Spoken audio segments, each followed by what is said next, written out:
Bright Futures Academy. At first, the daycare was just a rumor, shared in hushed, desperate voices by parents who would have done anything to give their children an edge. There was no website, no brochure, no number to call, just a name passed from one parent to another like contraband. Bright Futures Academy. It sat at the end of a long, cracked road no GPS would recognize, past warehouses gone to rust, in a part of town you forgot existed. The building had once been a church, its stained glass windows long removed, its steeple chopped blunt like a lopped-off finger. There was no sign, no welcoming mat, just a black door and the sense that once it closed behind you, something irreversible began. And yet the stories came back louder every week. Children who had struggled to form sentences returned home citing Greek philosophers and debating ethics over dinner. Toddlers who'd barely mastered counting were solving linear algebra. One girl, mute since birth, produced oil paintings so photorealistic her parents cried when they saw them. It defied reason. It mocked possibility. But there it was, undeniable. And always at the door each morning, waiting calm and pleasant, was Miss Emily. She had the warm pastel cardigan appearance of a kindergarten teacher from a beloved children's book. Rosy cheeks, a soft voice, an ever-present clipboard clasped in delicate hands. But those who looked too long couldn't ignore the things that didn't fit. Her eyes were too large, almost twice the normal size, unblinking and wet like glass marbles.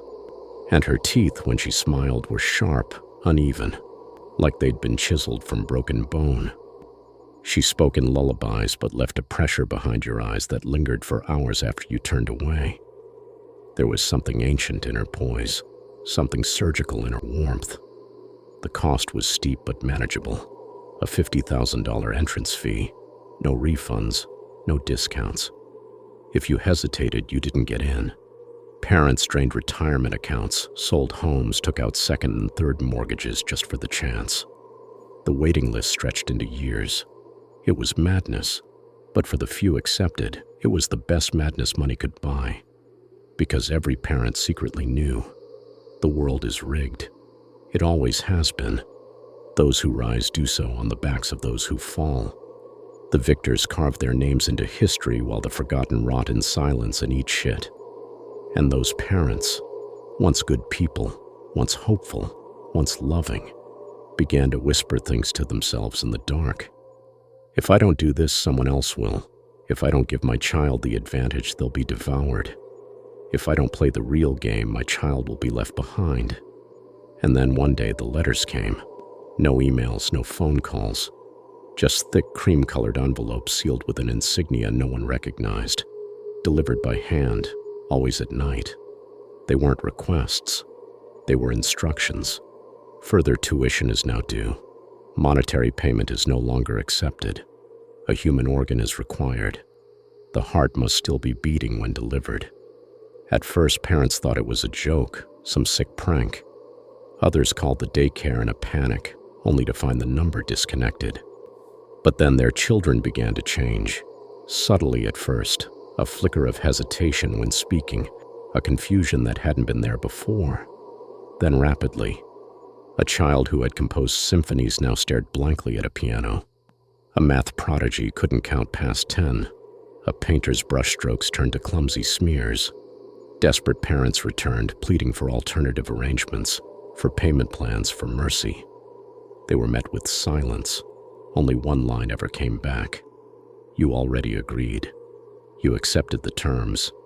And that's when the first parent broke. His name was Robert Glenn, a soft-spoken accountant, quiet, normal, a man who'd once coached Little League and cried during bedtime stories. He spent weeks after the letter pacing, not eating, not sleeping. But when his son, once brilliant, once dazzling, looked up at him with foggy, lost eyes, Robert made his decision.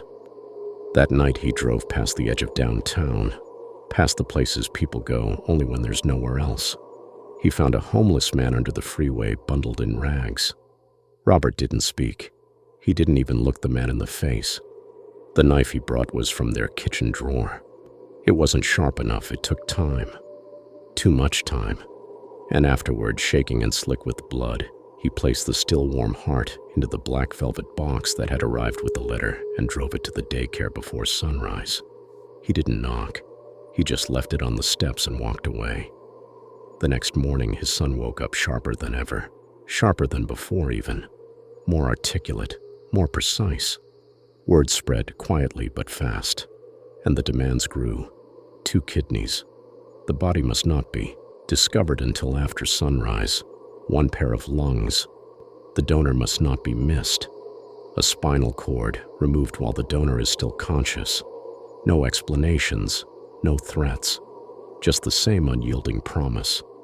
Pay the price, or lose what has been given. And still, no one was forced.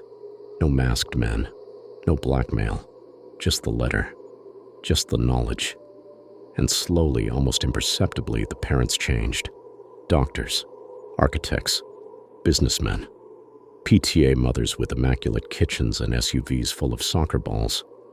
One by one, they began to prowl after dark, eyes wide, nerves tight, watching, waiting. They all knew now.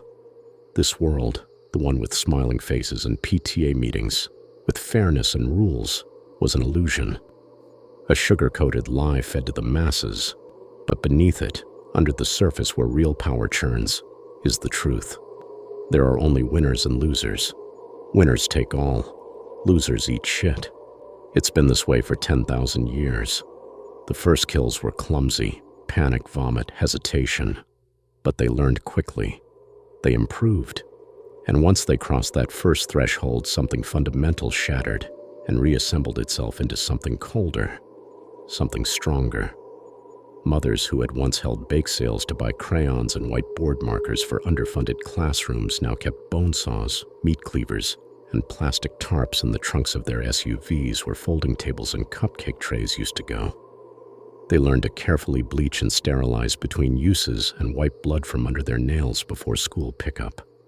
The gentle father who patiently tutored violin and math on weeknights now spent evenings in sleazy bars at the edge of town, nursing warm beer, scanning the exits, waiting for a drunk to stumble out alone so he could drag them into the tree line knocked out by a stun gun pressed to the back of the neck. The suburban life insurance salesman who once called every client by name now drove a black sedan with a hidden hose and a tank of sleeping gas under the seat, smiling politely as he drove his victim to their policy review while they gurgled and twitched in the rearview mirror.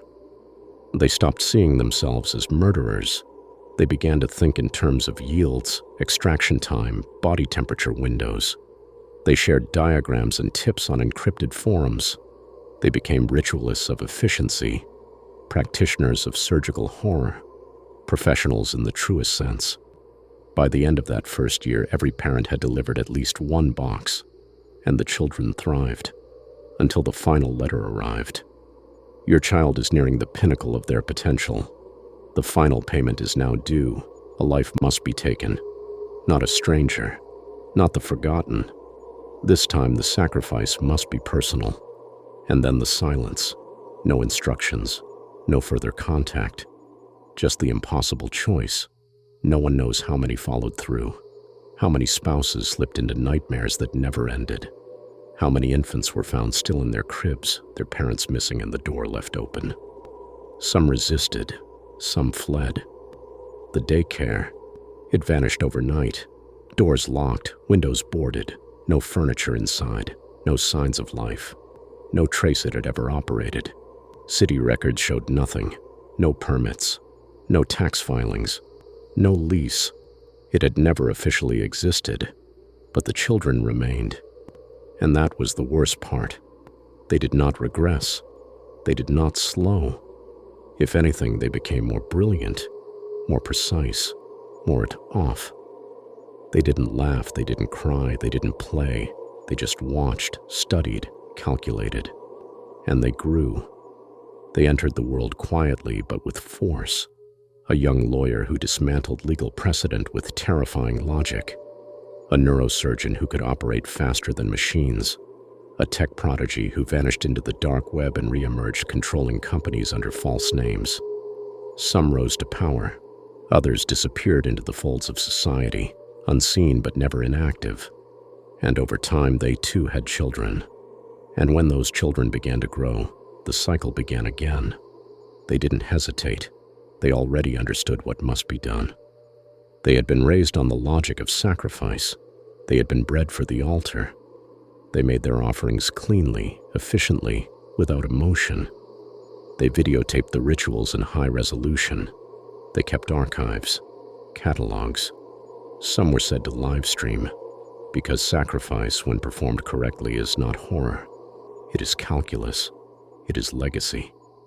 And rumors began to swirl, stories whispered in corridors of power about a private island in the Bahamas, a place unreachable by commercial airlines, a place where jets bearing names like Rothschild, Walton, and Murdoch touched down under moonless skies.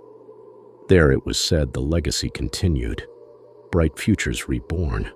But this time, Miss Emily was not there to greet at the door. Now it was a well-known socialite middle-aged man by the name of Epstein. The elite from every corner of the world gathering not for meetings but ceremonies. Presidents, royalty, CEOs, generals. The ones who shaped the nations with signatures and smiles now traded blood for dominion.